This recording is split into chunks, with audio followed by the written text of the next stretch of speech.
오늘 말씀의 제목은 하나님이 숨겨두신 자랑 레갑 사람들입니다. 하나님이 숨겨두신 자랑 레갑 사람들. 이 미국 펜실베니아주 필라델피아에 가면 제가 평생 꼭 한번 가보고 싶은 그런 마을이 있습니다. 저희가 예루살렘 성지순례도 꼭 한번 해보고 싶은 거지만 이 마을도 꼭 한 번은 같이 우리 교회 성도들하고 함께 찾아가보고 싶은 마을이 있습니다. 그 마을이 바로 아미쉬 마을입니다. 이 아미쉬 마을이 어떤 곳인지 곧 소개하겠습니다. 이 동네 사람들은 21세기에 우리가 살아가고 있잖아요. 그런데 17, 18세기를 살아가고 있는 그런 사람들입니다. 자, 이 사진을 한번 보시죠. 사진을 보시면 마차 타고 다니잖아요. 여러분 아마 사진으로 어쩌다 한 번씩 보신 적이 있을 텐데 이렇게 마차를 타고 다닙니다. 그리고 자전거를 거의 주로 타고 다닙니다. 그리고 이거 보시면 여자들이 거의 무슨 이런 간편하게 옷을 입잖아요. 남자들도 굉장히 거의 비슷하고 이 위에 콧시험은 그렇고 밑에만 턱시험이 있잖아요. 이것도 이 아미시들의 특징입니다. 다 이유가 있지만 설명할 수는 없고, 아무튼 이들은 간소한 그런 복장을 항상 착용하고 자급자족하면서 살아갑니다. 그리고 이들은 현대인들이 모두 쓰는 전기와 핸드폰도 사용하지 않습니다. 우리에게 만약에 이 두 가지가 없다면, 전기도 이것도 못 들고 아무것도 못하면, 전기가 없으면 빛도 아무것도 못합니다. 핸드폰 없으면 우리 어떻게 살겠습니까? 미치죠. 예. 그런데 이 사람들은 이런 거 없이 그렇게 살아가는 그런 사람들이다. 그래서 이 동네를 한번 꼭 가보고 싶은 겁니다. 이 사람들이 바로 아미쉬라고 불리는 크리스천들입니다. 크리스천입니다. 이 사람들. 미국과 캐나다에서 주로 이 공동체를 이루고 살아가는 사람들입니다. 원래는 숫자가 적었는데 애를 굉장히 많이 낳거든요. 이 사람들 피임 절대 안 하거든요. 그래서 애를 굉장히 많이 낳아가지고 지금은 인구가 20만 명 넘게 있다고 합니다. 아무튼 그렇습니다. 이들도 우리와 같이 성경을 가장 중요한 신앙의 지침으로 여기며 살아가는 사람들입니다. 또한 이들은 폭력을 거부하고 전쟁에 참여하지 않습니다. 그러니까 이 사람들 우리나라에 있었으면 군대에 가 있는데 군대를 안 가게 되는 거죠. 그래서 이들이 이런 생활을 하는 것도 자신들의 어떤 신앙을 지키기 위한 그런 모습입니다. 그런 노력입니다. 그래서 학교를 가면은 표가 써여 있는데 표가 조이입니다. 조이, J-O-Y. 이게 이제 약자인데 어떤 약자냐면 Jesus first, others next, yourself last의 약자입니다. 그러니까 뭐냐면 예수님 말씀이 가장 먼저, 그 다음이 다른 사람, 이웃들, 그 다음에 그리고 자기 자신이 마지막이라는 그런 의미입니다.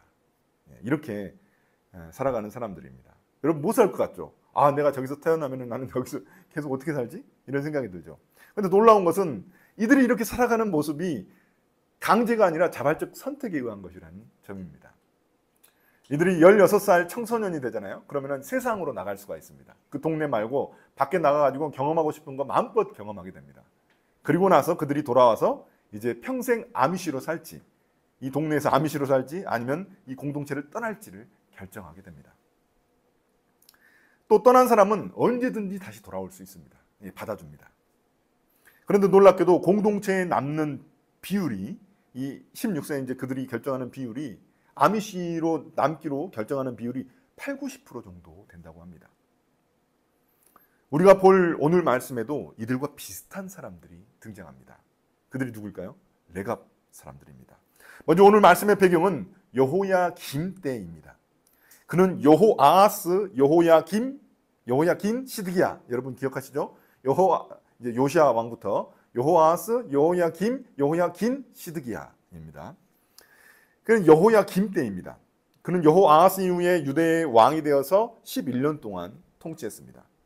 그의 통치 시절 바벨론의 1차 침공이 있었는데 그때 이제 백성들이 포로로 끌려가게 되고 그때 이제 다니엘과 그 친구들도 포함되는 거죠. 오늘 말씀은 바로 바벨론이 예루살렘을 포위했을 때의 일입니다.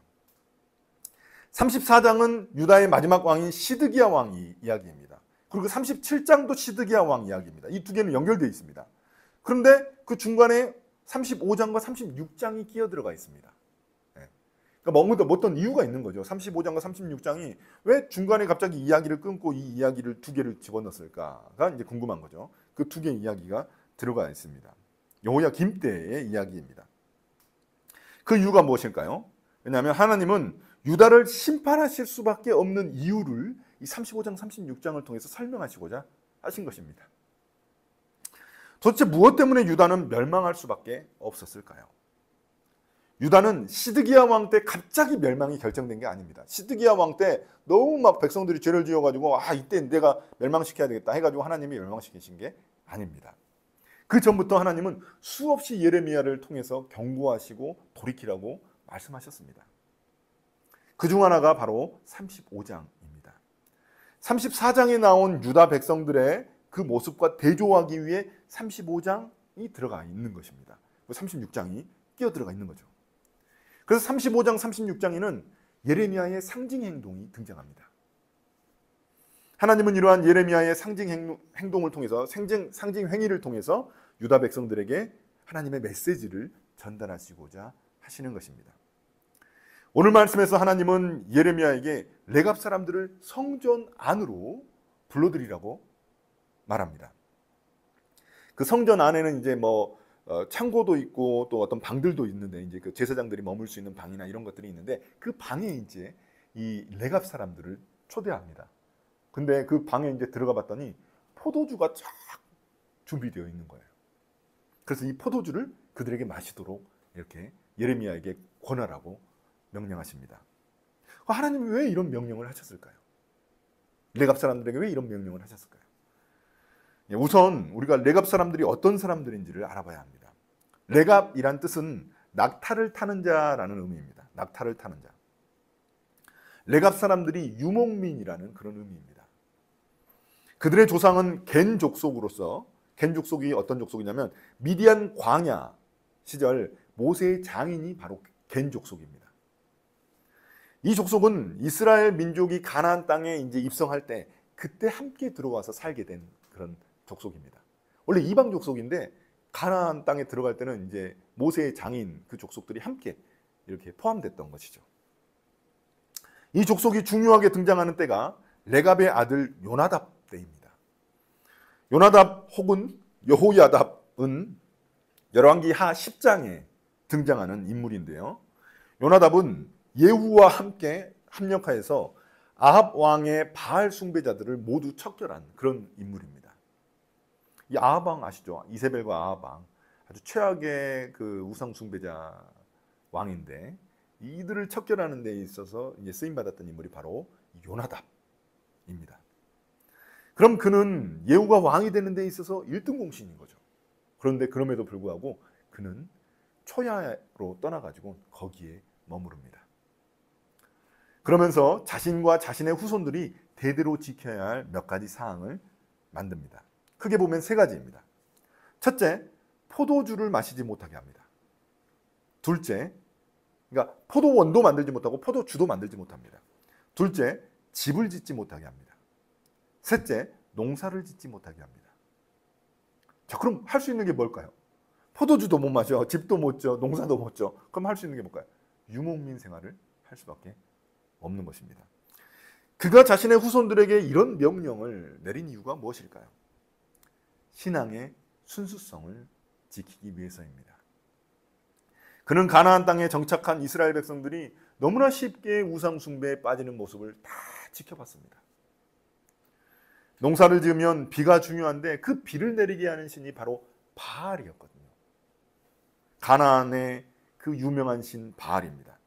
바알은 다산과 풍요의 신이었는데 그 당시 다산과 풍요는 성공을 보장하는 그런 신이었습니다. 그러다 보니까 성공을 보장해 주는 신이다 보니까 많은 이 이스라엘 백성들이 바알을 숭배했던 것이죠. 바알 숭배에 깊이 빠졌습니다. 그렇다고 해서 하나님을 버린 건 아닙니다. 하나님도 섬기는데 바알도 함께 섬기는 것입니다. 그러나 하나님 입장에서는 어떻습니까? 바알과 하나님을 함께 섬긴다는 것은 하나님을 버리는 거랑 똑같습니다. 아무튼 그는 자신의 후손들도 가나안 땅에 계속 머물러 있으면 우상 숭배에 빠질 것을 생각하고 이런 명령을, 이런 결단을 한 것입니다. 땅에 정착해서 집도 짓지 말고 농사도 짓지 말라는 것입니다.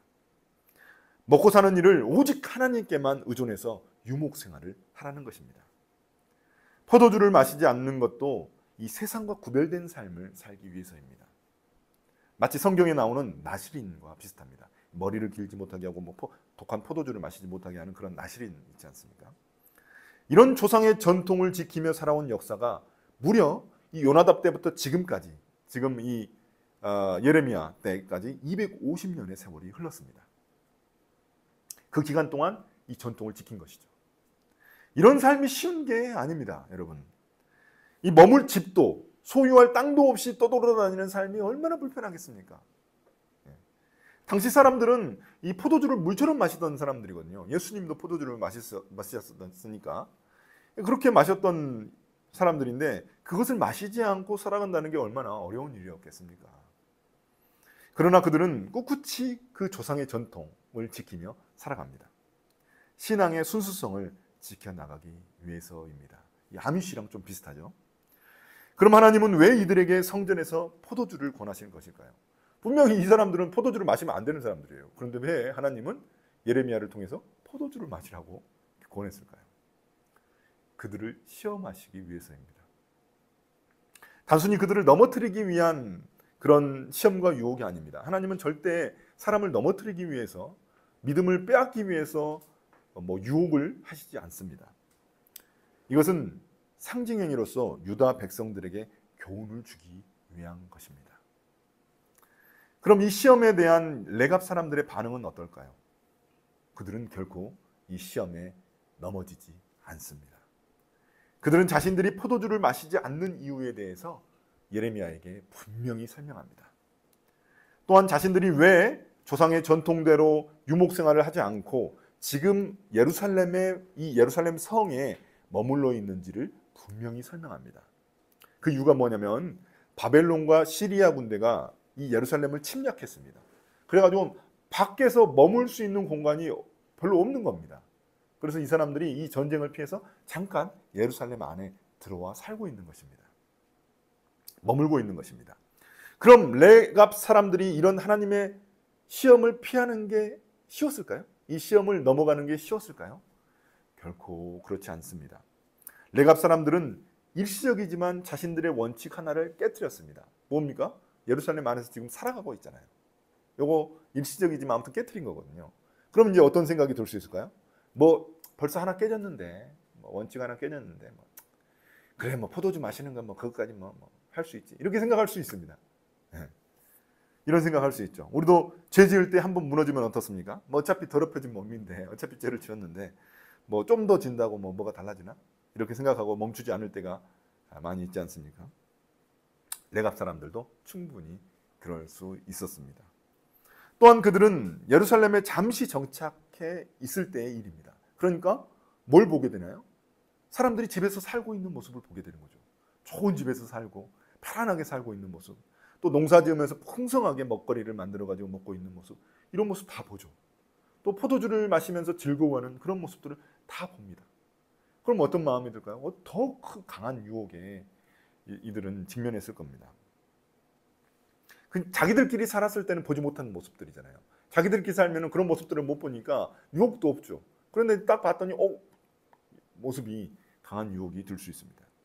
심지어 성전에서 그 유명한 예언자 예레미야가 포도주를 마시라고 권하고 있습니다. 하나님의 뜻을 전하는 예언자가 권하고 있으니까 이거 혹시 하나님의 뜻 아닌가? 이런 생각할 수 있죠. 마치 사도 바울이 우리에게 포도주를 따라준다고 생각해 보십시오. 사도 바울이 참이슬을 이렇게 딱 따라주면서 한 잔 마셔 이렇게 하면은 어떻겠습니까? 아무리 자기가 술을 안 마신다고 작정한 사람도 사도 바울이 따라주는데 그래도 이러지 않겠습니까? 사도 바울도 마시는데 나도, 이렇게 핑계댈 수 있지만 레갑 사람들은 단호하게 거절합니다. 자, 반면 유다 사람들을 살펴보겠습니다. 250년 동안 레갑 사람들이 지켜온 전통은 한 사람의 말에서 비롯됐습니다. 요나답의 말에서 비롯됐습니다. 그는 지금 어디에 있습니까? 죽어서 무덤에 있습니다. 지금은 무덤에 있는 그 한 사람, 요나답의 그 한 사람의 말을 후손들이 250년 동안 그 전통을 지켜가고 있는 것입니다. 그런데 유다 백성들은 어떻습니까? 살아계신 하나님이 수많은 예언자들을 통해서 계속해서 말씀하고 계시는데도 불구하고 유다 백성들은 하나님의 말씀에 불순종합니다. 죽은 한 인간의 말과 살아계신 하나님의 말씀 중 어느 것이 더 무겁겠습니까? 끊임없는 경고에도 불구하고 유다 백성들은 계속해서 불순종합니다. 그래서 오늘 말씀에서 강조되는 단어가 있습니다. 여러분, 우리가 묵상할 때 이 강조되는 단어를 굉장히 중요하게 여겨야 되는데요. 듣다와 순종하다입니다. 봐도 돼요. 듣다와 순종하다입니다. 이 단어를 한번 여러분 동그라미를 한번 쳐보십시오. 얼마나 많이 등장합니까? 자, 8절, 10절, 13절, 14절에서는 레갑 사람들에 대해서 설명할 때 이 단어가 등장합니다. 듣다, 지키다, 순종하다라는 단어가 등장하죠. 반면에 14절 후반부, 15절, 16절, 17절은 유다 백성들에 대해서 설명할 때 이 단어들이 등장합니다. 근데 이번에는 듣지 않다, 순종하지 않다가 등장합니다. 히브리어로서 듣다와 순종하다는 단어는 동일한 단어입니다. 듣다, 순종하다가 동일한 단어입니다. 우리나라 말도 약간 비슷한 경우가 있는 것 같아요. 지지리도 내 말을 안 들어. 이 말을 지키지 않는다는 그런 의미잖아요. 히브리어로 듣다라는 말은 단순히 귀를 열어 이해했다는 말이 아닙니다. 듣고 마음으로 받아들여서 행동으로 옮긴다는 의미입니다. 그래서 우리가 암송한 이 신명기 6장 4절 5절의 시작이 무엇입니까? 신명기 6장 4절 5절이 뭔가요? 쉐마 이스라엘이라고 알려진 처음 시작이 뭔가요? 이스라엘아 들으라 라는 말씀입니다. 이스라엘아 들으라. 진짜 들었다면 반드시 순종하게 되어 있다는 것입니다. 순종하지 않는다면 그것은 진짜 들은 것이 아니라 듣지 않고 무시한 것입니다. 우리가 설교를 들을 때도 마찬가지입니다. 설교를 듣는 행위 그 자체가 바로 말씀을 순종하겠다는 의미입니다. 우리가 순종하지 않으면 설교를 듣고도 무시한 것과 같습니다. 이 하나님이 숨겨두신 자랑인 레갑 사람들을 하나님이 여기서 등장시키신 이유가 있습니다. 34장에 등장하는 유다 백성들의 불신앙을 더욱 두드러지게 나타내기 위해서입니다. 여러분, 밤이 너무나 어두울수록 그 별들이 빛나지 않습니까? 그런 것처럼 유다 백성들의 그 불순종을 부각시키기 위해서 하나님이 그들의 대조적인 모습인 레갑 사람들을 등장시키신 것입니다. 하나님이 자랑스럽게 여기는 민족이죠. 34장에서 시드기야는 갑자기 히브리인 종들을 해방시키는 그런 언약을 맺습니다. 여러분, 제가 올려드린 그 영상 묵상하셨죠? 원래 율법에 따르면 7년째 되는 안식년이 되면 동족인 히브리 종들을 다 해방시켜야만 합니다. 그러니까 6년 동안은 종이 될 수 있지만 7년이 됐을 때 안식년이 되면 다 해방시켜줘야 됩니다. 그 종들을. 왜냐하면 하나님의 백성은 영원한 사람의 종이 될 수 없습니다. 그러나 이 조상들은 종에게 얻는 경제적인 이득이 너무나 많은 겁니다. 다 일을 해주잖아요. 농사를 지어주고. 그러니까 이 이득이 많다 보니까 이 율법, 안식년에 이 종들을 해방하는 이 율법을 제대로 지키지 않았습니다. 오랫동안. 그런데 갑자기 시드기야 왕이 그 율법을 예루살렘 성전에 가가지고 하나님 앞에서 맹세를 한 겁니다. 백성들에게. 왜일까요? 시드기야는 그 당시 예루살렘이 바벨론 군대에 포위되어 있었을 때여가지고 어떻게든 이 바벨론의 포위에서 벗어날 방법이 필요했습니다. 그래서 하나님의 환심을 사기 위해서 지금까지 조상들이 지키지 않고 있던 그 율법을 지키기로 한 겁니다. 하나님의 환심을 사가지고 이 바벨론 포로에서 벗어나려고 했던 거죠. 실제로 이렇게 하고 났더니 이집트 군대가 도와줘가지고 바벨론 포로에서 풀려나게 됩니다. 일시적인 기간 동안. 그러니까 이제 시드기야 왕이 깜짝 놀랐겠죠. 야, 이제 풀려났구나. 이렇게 생각해서 어떻게 했을까요? 그 안식년에 종들을 해방하는 법을 다시 취소해 버립니다. 그리고 예전으로 다시 돌아갑니다. 어떻습니까? 레갑 사람들과 얼마나 대조적입니까? 레갑 사람들은 예루살렘 성전에서 예언자 예레미야가 포도주를 권했지만 거절했습니다. 그들은 상황과 조건이 달라져도 끝까지 자신들 조상의 전통을 고수합니다. 그런데 시드기야와 백성들은 어떻습니까? 사람과 한 약속이 아닙니다. 예루살렘 성전에서 하나님 앞에서 한 약속인데도 불구하고 상황과 조건이 달라지니까 금세 예전 상태로 돌아가 버립니다. 이것이 유다 백성들이 하나님의 심판을 피할 수 없는 이유입니다. 예루살렘이 멸망하지 않을 수 없는 이유입니다. 이런 유다 백성들의 모습이 우리의 모습인 것 같아 부끄럽기만 합니다. 자기 유리할 대로 자기 중심적으로 신앙생활을 하는 게 바로 우리의 모습입니다. 하나님 뜻보다 내 욕망을 채우기 위해, 내 뜻을 이루기 위해 하나님을 우상처럼 섬기는 게 우리의 모습입니다. 어려울 때는 하나님 찾으면서 이제 상황이 해결되고 뭔가 좋아지면 점점 하나님에게서 멀어지는 게 우리의 모습입니다. 우리를 끝까지 포기하지 않으시는 하나님의 사랑이 아니라면 가망성이 없는 사람들입니다. 그 사랑을 자기 아들까지 죽이시는 그 십자가에서 보여주셨기 때문에 지금 우리가 설 수 있는 것입니다. 그 사랑을 깨달아 알기에 우리가 다시 일어설 수 있는 것입니다. 하나님이 숨겨두신 그런 하나님의 자랑인 레갑 사람들을 드러내신 것은 하나님이 여전히 유다 백성들을 사랑하시기 때문입니다. 그들에게 지금이라도 돌이키라는 의미입니다. 그래서 여호야김 때의 일을 말씀하시는 거죠. 그러나 끝까지 그들이 불순종했기 때문에 유다는 멸망하고 맙니다. 반면 하나님은 레갑 사람들에게는 복을 선포하십니다. 레갑 자손들이 영원히 하나님을 섬기게 될 것이라고 복을 주십니다. 그럼 여러분, 하나님을 영원히 섬긴다는 이 하나님의 복, 여러분 어떻게 생각하십니까? 이게 복이야? 뭔가 부귀영화를 주셔야지 이게 복이야? 평생 동안 하나님을 섬기라는 게? 이렇게 생각하실지 모릅니다. 그러나 레갑 사람들에게 있어 가장 큰 복은 하나님 자신입니다. 그들이 이런 불편한 이런 생활을 계속하면서도 250년이 넘게 이런 생활을 하는 이유도 바로 하나님 때문이거든요. 그래서 그들에게 가장 큰 복은 하나님인 거죠. 그럼 우리에게도 마찬가지입니다. 우리가 받을 가장 큰 복 역시 하나님 자신입니다. 그래서 하나님 나라, 천국이 우리에게 가장 선물인 이유가 바로 그것 때문이죠. 그곳에 하나님이 계시기 때문입니다. 하나님의 약속대로 레갑 후손들은 바벨론이 예루살렘을 멸망시킬 때에도 살아남습니다. 이 사람들은 살아남습니다. 포로로 끌려가지 않습니다. 바벨론 군대가 부유하고 이런 귀족 계층들을 끌고 갔거든요. 그런데 레갑 사람들을 봤더니 어떤 사람들이요? 집도 없어, 밭도 없어, 가난해. 그러니까 이 사람들 비천한 사람들은 남겨놨거든요. 이 바벨론 군대가. 그래서 이 사람들 남았습니다. 남겨졌습니다. 가진 게 없는 레갑 사람들은 남겨둔 것입니다.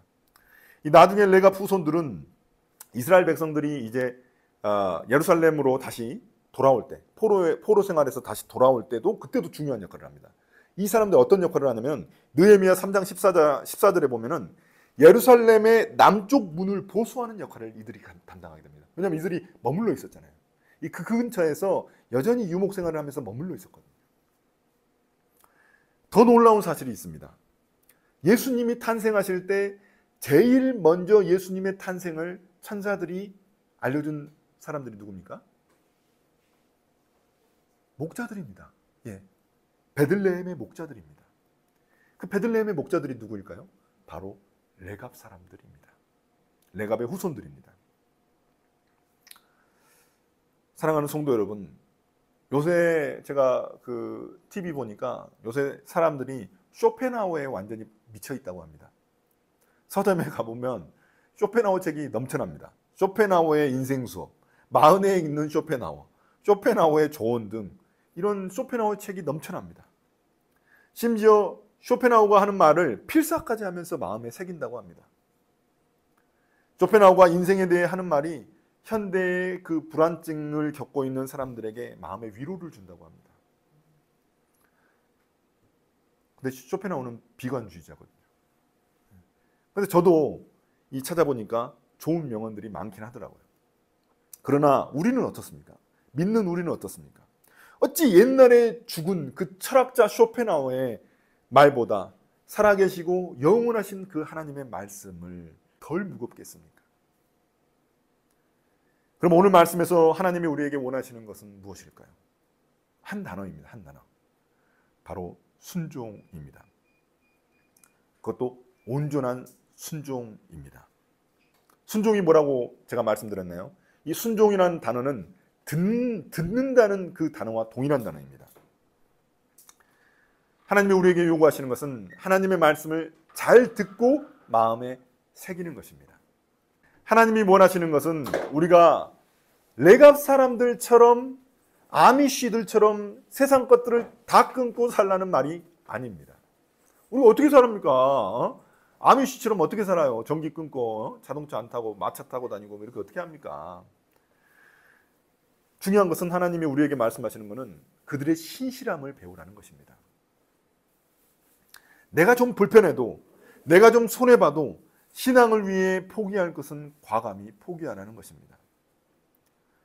과연 우리는 신앙의 순수성을 지키기 위해, 또한 하나님의 말씀에 순종하기 위해 무엇을 포기하고 있습니까? 아니, 무엇을 포기할 수 있습니까? 오늘 이 하나님의 말씀을 마음에 새겨 듣고 또 온전히 순종할 수 있는 저와 여러분이 되시기를 예수님의 이름으로 축복합니다. 아멘.